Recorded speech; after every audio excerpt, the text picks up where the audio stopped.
let's take a look at the history of Essence, because it can be useful sometimes to look at the history of something, the environment that was around when it's conceived, to help understand it a little bit better. So let's look at it in two ways. First, let's look at it through Ivar Jakobsen's involvement. So Ivar's been around innovating and inventing in the software development space for years, back from 1967 with component-based development, the mid-80s with use cases, the mid-90s with the Rational Unified Process and the Unified Modeling Language, and then 2009 when Essence began, first as an AGI product and then a formal international standard in 2014. And what's interesting is between RUP and when Essence was conceived, because that's really the heart of where Essence came from. But before we talk about that, I'll just mention Waypointer. So it's there because it's the beginning of the kind of thinking of artificial intelligence for method space and for, at the time, a particular set of practices. Waypointer was an intelligent agent. It understood what you were doing, what you were trying to do, and it gave you advice and guidance to help you apply that practice really well.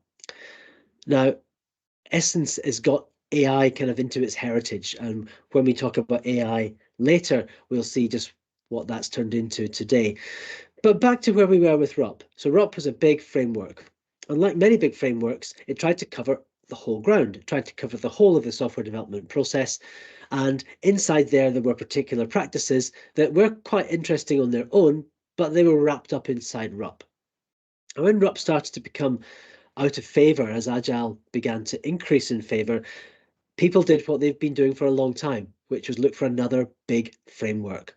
And that was the trend. That was almost like a fashion industry where you would jump from one framework to the next. As soon as one stopped working so well for you, the answer must be a different big framework. That one we chose wasn't right. This one will be right if we believe the marketing and the hype. Now, around that time, the kind of early 2000s, Ivar actually began thinking, should I build another version of RUP that's more aligned with Agile? But then he thought again, and he reflected a bit that this isn't only a bad idea for the industry, it's probably damaging. The fact that there is this notion that one framework can be the best one for all the teams, that's just crazy. And in fact, he wrote a series of papers called The Crazy Things about working with methods and frameworks, and that was one of them. And that's where Essence was born from, this idea that you shouldn't just bounce from one all-encompassing framework to another, especially when you look underneath the hood. Even though they're maybe shrouded with particular language and esoteric words, there's a lot of commonality between all those frameworks. Fundamentally, they're all doing the same thing. They're all helping you take an opportunity and exploit it, realize its benefits through the creation of software products and a team of people doing that work.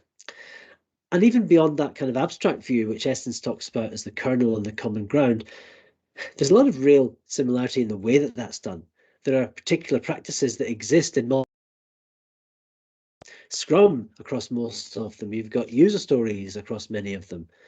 And yet you might not know that if all you know is the headline framework. You might not know that Scrum is actually a thing on its own. It's got its own founders, it's got its own community. If you only come across it wrapped up in another framework, you might not know that. And the other thing with the big frameworks is you're placing quite a lot of trust that the creator of that framework knew what was best for you. And guess what? They don't, right? Those frameworks were probably the right size for the companies that were using them when they were founded, but they're almost certainly not the right size and shape for every team afterwards. In fact, maybe not even any team afterwards. So what Ivar wanted to do was to kind of free those practices and say, well, let's look at the individual moving parts and think about how we can combine them. But you can't just free the practices because there's nothing to connect them. So you need some kind of common ground that the practices can be related to. But that common ground, it's not another big framework. It's just a representation of all the things that are common. So that's where Essence came from, this realization that we've got all these methods, but fundamentally they're very similar. The idea that cross-pollination of ideas and practices from those different methods is a really good thing. And to do that, it's not just enough to pull out the practices and present them independently. We need some common ground that we can use, and that common ground mustn't be seen as a framework. So it's not a choice of do Essence instead of Safe or Scrum or Disciplined Agile or less or Scrum at Scale.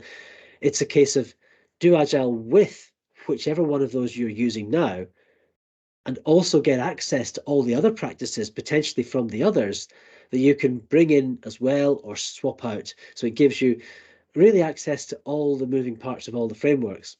And as we'll see when we talk about the practices and the people that support it in other videos, this is an idea that's gained traction not just with Ivar and his co-creators, but with many other people, including some of those people who also have a vested interest in those big frameworks themselves, because they see the value of essentializing the elements of it and making them more available. So that's a little bit of history on where Essence came from. The drivers at the time were these crazy things that Ivar identified, and the solution was an agnostic, independent common ground that doesn't tell you what to do, but tells you the outcomes you need to achieve, and then freeing these practices from wherever they sit, whether they're independent or inside a framework, and making them available to people to plug into that common ground.